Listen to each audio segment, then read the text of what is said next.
esta reflexão que escutaremos com todo o interesse.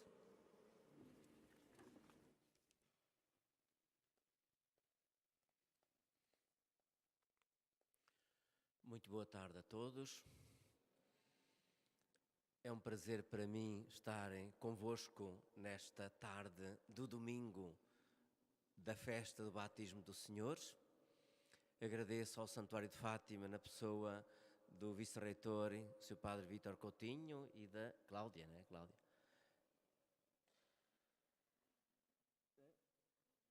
Da Aline, desculpem o engano. Da Aline, as palavras da introdução à celebração. É meu desejo honrar Nossa Senhora, acima de tudo, com esta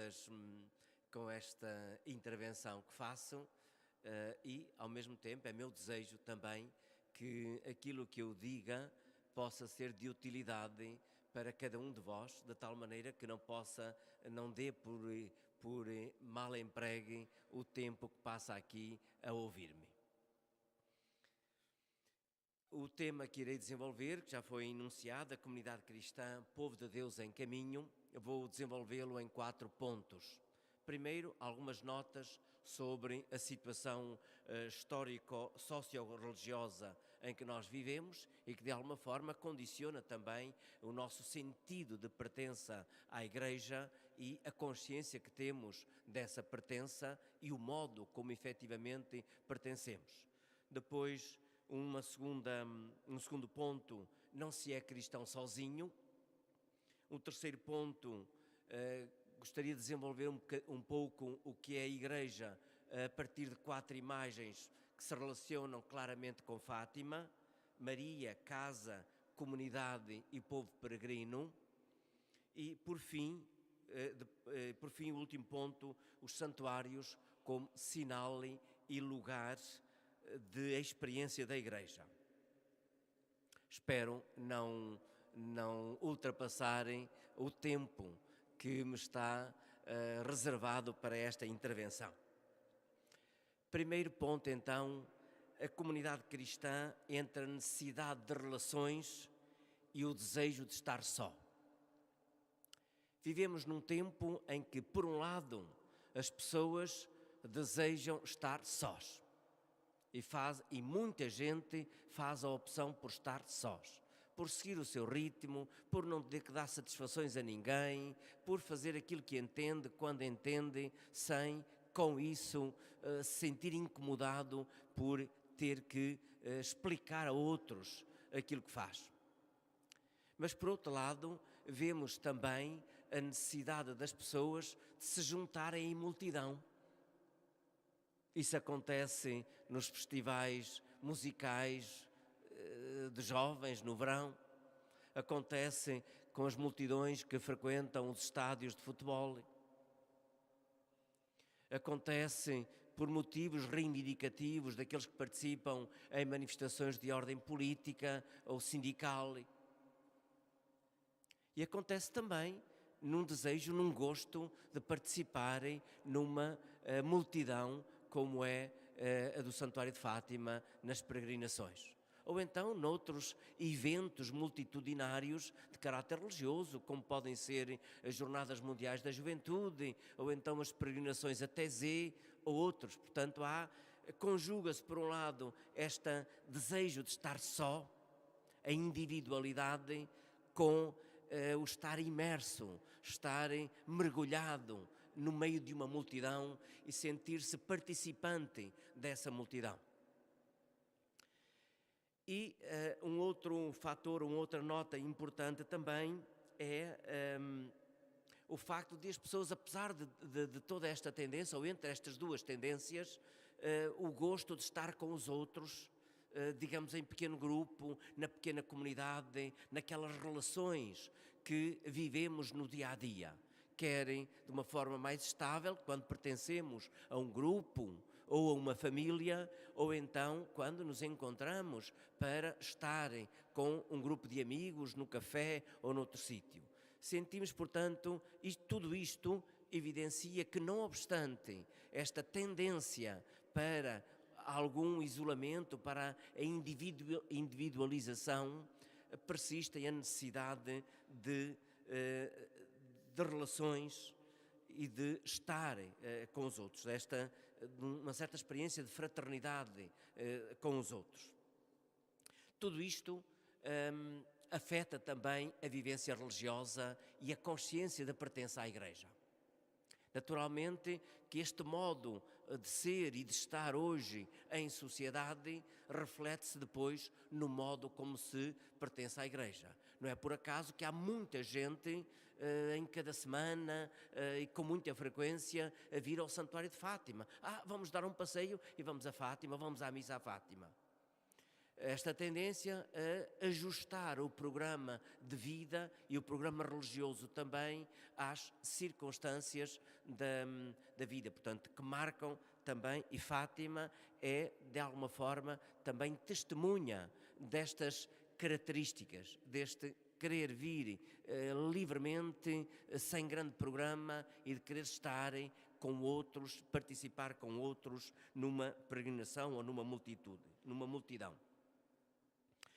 Em qualquer dos casos, e para concluir este primeiro ponto, não me querendo alongar, o certo é que, do ponto de vista religioso, a consciência, a prática e o sentido de pertença religiosa e eclesial estão, no nosso tempo, em mudança.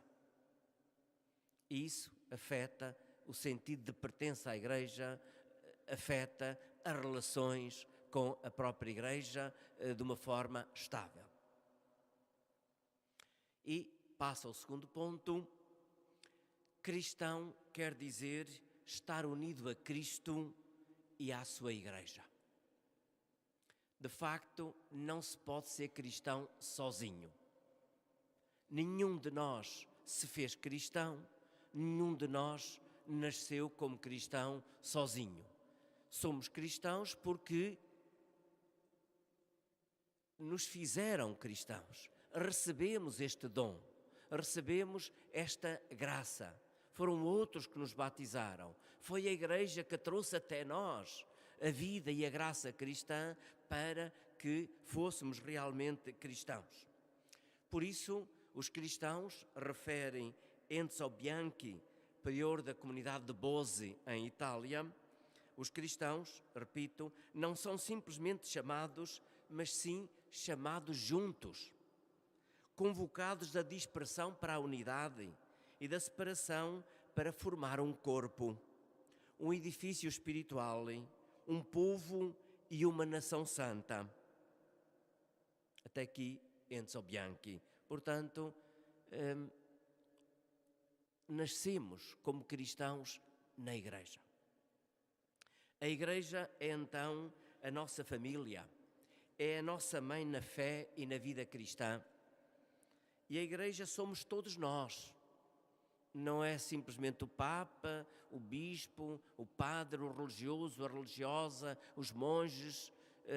Não, a Igreja são todos os batizados. Todos aqueles que receberam este mesmo dom do batismo. É o Papa Francisco quem, de uma forma ao seu jeito e com muita clareza, o afirma. Não vivemos isolados e não somos cristãos a título individual, são palavras suas. Cada qual por sua conta. Não, a nossa idade cristã é pertença. Somos cristãos porque pertencemos à Igreja. É como um sobrenome, é como um apelido. Se o nome é sou cristão, o sobrenome, o apelido é pertenço à Igreja. É assim, de uma forma muito clara e muito afirmativa, diz o Papa Francisco. A nossa pertença à Igreja faz-se através da sua expressão local, que é a diocese e, de uma forma ainda mais perto de nós, a paróquia. A Igreja está lá, no lugar onde residimos, onde temos a nossa casa, a família, os amigos, o trabalho, onde estão as nossas raízes, onde conduzimos a nossa vida cotidiana. Escreve o nosso bispo António Marto. O mistério da Igreja, para se tornar mais concreto e encarnado, realiza-se também nas comunidades locais, mais pequenas, a que chamamos paróquias. A paróquia é uma comunidade de fiéis onde se gera a fé no dia a dia da vida das pessoas, onde se vive a alegria da comunhão e da participação na vitalidade da comunidade cristã. É a igreja enraizada num lugar, presente no meio das casas dos homens, mais próxima à vida das pessoas. É a família de Deus como uma fraternidade animada pelo espírito de unidade. Assim se exprimiu Dom António Marto na carta pastoral à alegria de ser igreja em missão. A igreja é, portanto, a nossa família espiritual. Dela recebemos vida, fé e amor. Nela partilhamos dons e experiências espirituais e vivemos a missão de testemunhar a alegria do Evangelho. E para compreendermos melhor o que é a igreja, como ela se configura e caracteriza, vamos servir-nos da ajuda de 4 imagens: Maria, casa, comunidade e povo peregrino. Vão ser estas 4 imagens que vamos usar para caracterizar a casa, entre outras possíveis, naturalmente. Antes de mais, Maria. Ela é membro, mãe e modelo da Igreja, como a definiu o Concílio Vaticano II. 3 M's.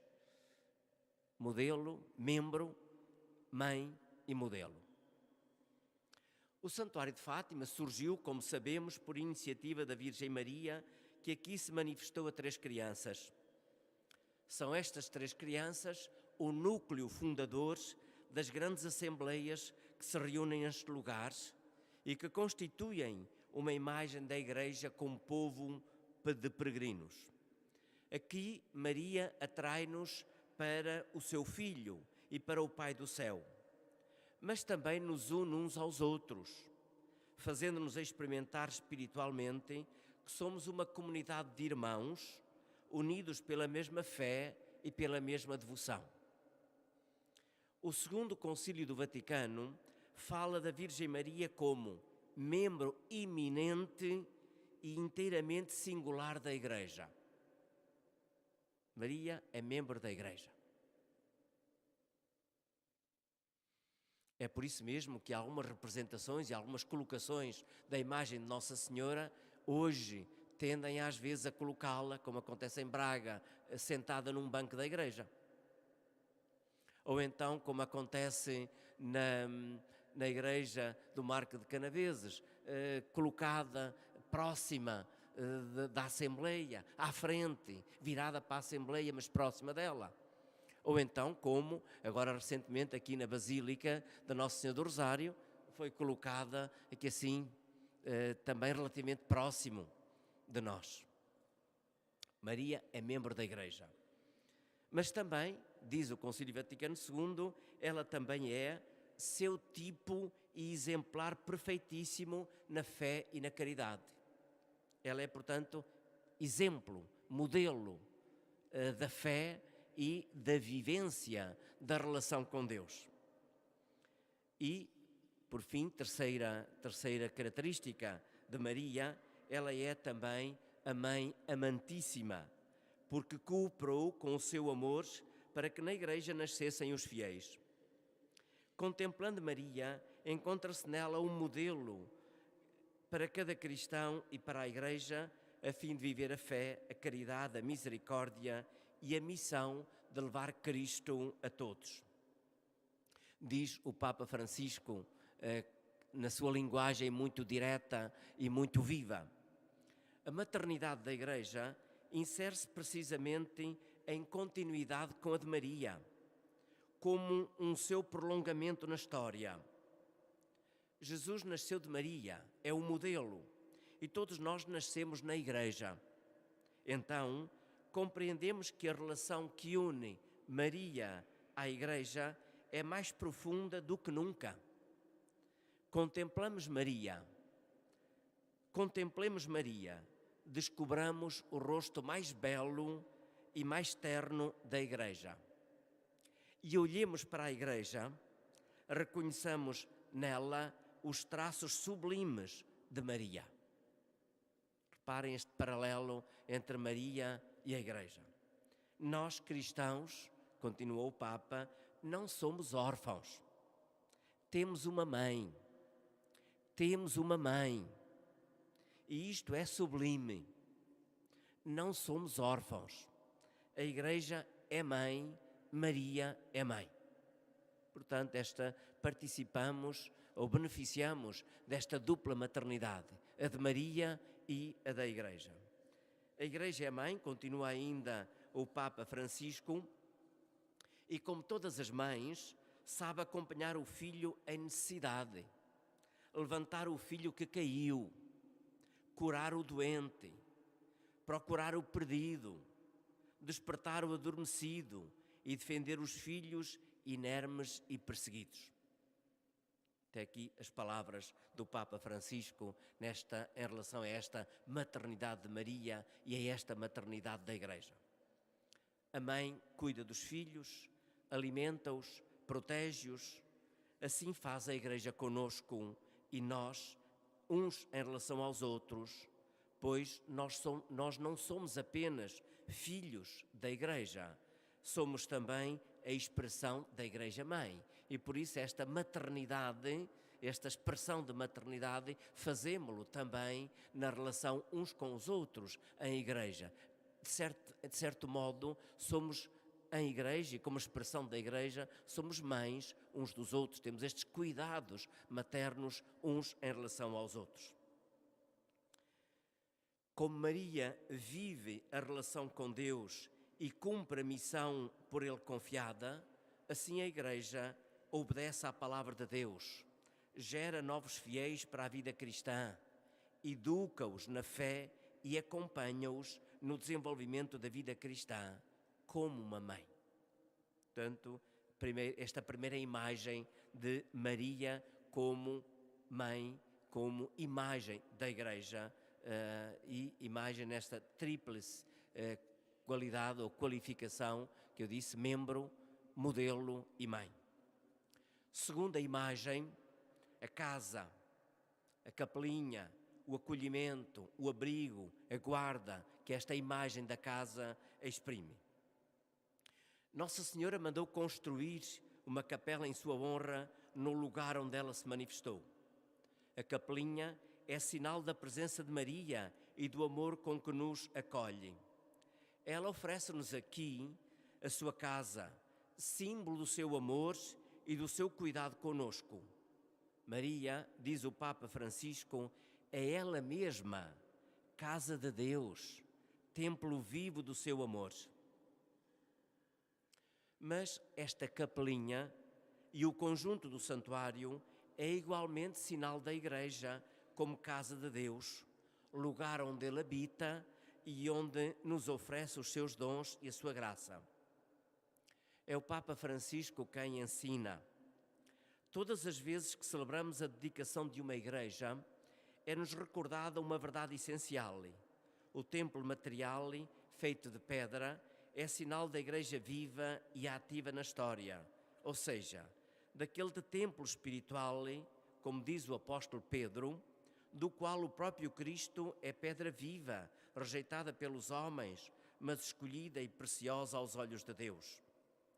Jesus, no Evangelho de São João, falando do templo, revelou uma verdade perturbante, ou seja, que o templo de Deus não é só o edifício feito de pedra, mas é o seu corpo feito de pedras vivas. Em virtude do batismo, cada cristão faz parte do edifício de Deus. Aliás, torna-se a Igreja de Deus.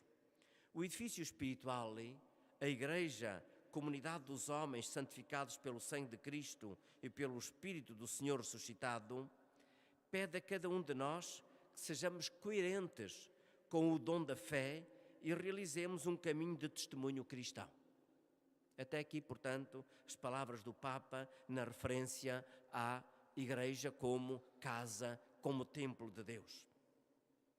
Assim, a capelinha e a casa lembram-nos a Igreja como lugar habitado por Deus, onde se sente a sua presença e também alude à família, à comunidade unida no amor de Cristo e onde Ele se torna presente. A Igreja é assim a nossa casa e a nossa família. Nela nos reunimos com Jesus, com o Pai do Céu e com Maria e muitos irmãos. E experimentamos o amor de Deus como Pai que nos torna irmãos. Nela se reforçam os vínculos fraternos que nos unem, se alimenta o amor recíproco e se revigoram a confiança e a esperança que nos permitem viver em paz e alegria todos os dias. Portanto, até aqui a segunda imagem da casa. Terceira imagem, comunidade, que indica proximidade, vínculos, relações fraternos, família. A terceira imagem que define a Igreja é a de comunidade. Ela exprime os laços, os valores, os bens comuns que unem os batizados. O grupo de pessoas onde se vive o amor recíproco e a fraternidade. Indica também a proximidade. O Papa Francisco salienta também esta dimensão da Igreja nestes termos.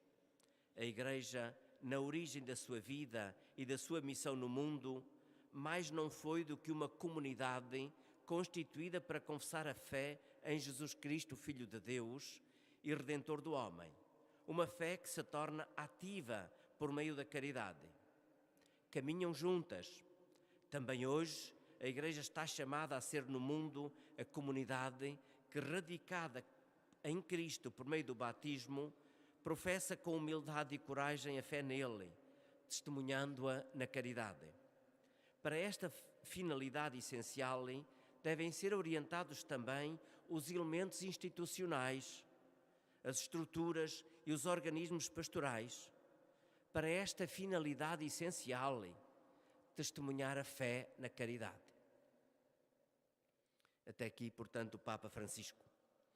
A Igreja como comunidade concretiza-se em diferentes expressões.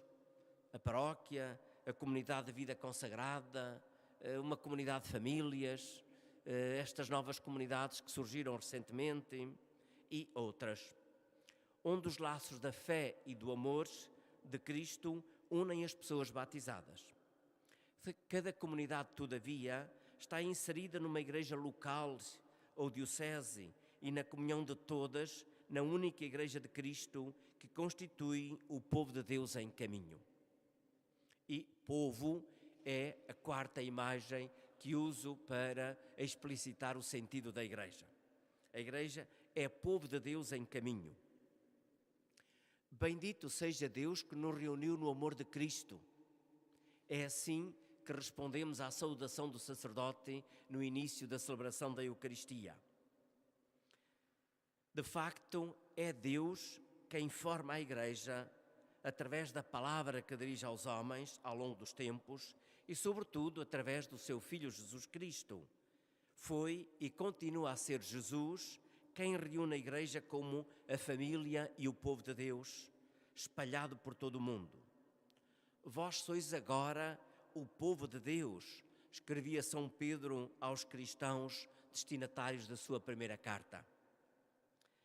A oração eucarística terceira inicia com esta confissão de fé sobre a Igreja, povo reunido por Deus.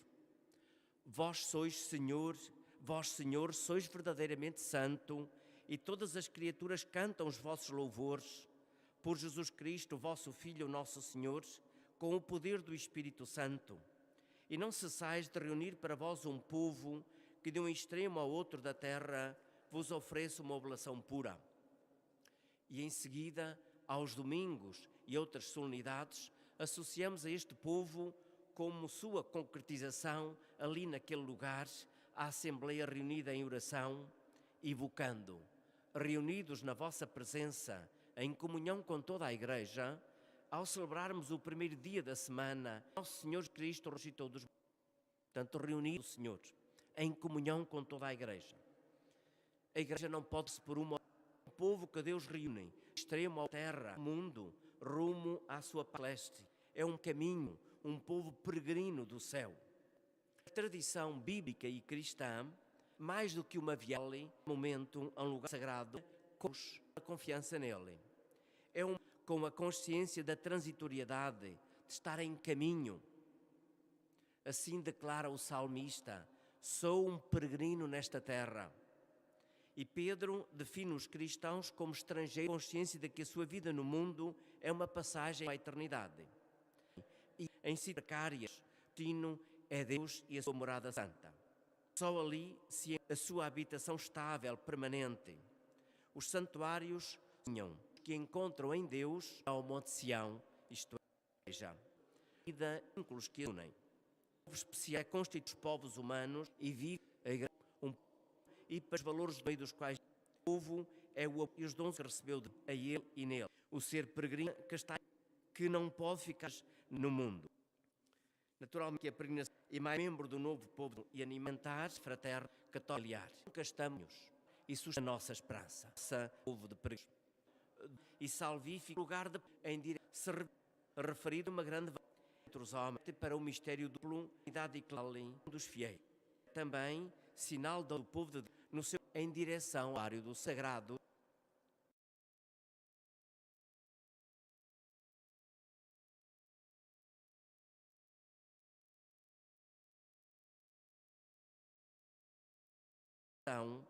Vivência do ário, como refere Enzo Bianchi. E concluo, para estar dentro do tempo, a comunidade cristã, povo de Deus em caminho. Foi o tema que abordámos nesta palestra. Ficou claro, assim o espero, que não se pode permanecer e crescer como cristãos sozinhos, mas somente juntos, formando uma família espiritual, uma comunidade fraterna, um povo que pertence a Deus, a Igreja. A Igreja é constituída por todos os batizados, desde o Papa ao último e ao mais pequeno dos cristãos. Maria também fez e faz parte da Igreja, sendo dela membro, modelo e mãe. Também os santos pastorinhos, membros já, são inspiração e modelo. Souberam, a seu modo, ser e viver no mundo como membros da Igreja, participando da sua missão, os santo asa e peregrinação, a fim de lhe louvar e a dar deles graça, mas é no cotidiano de Deus, misericórdia e graça para dos homens. Há do santuário para a vida cotidiana e aí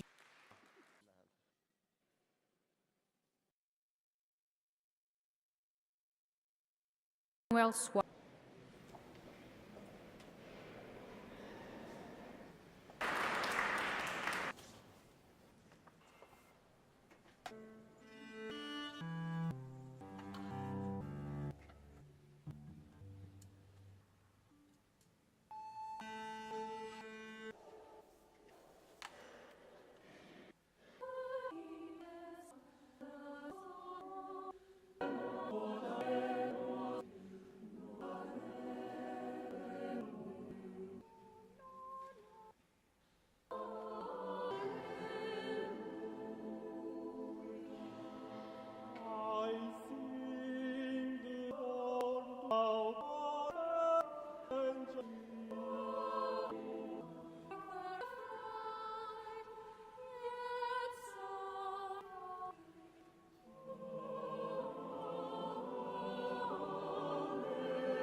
He is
su divina essenza temblare.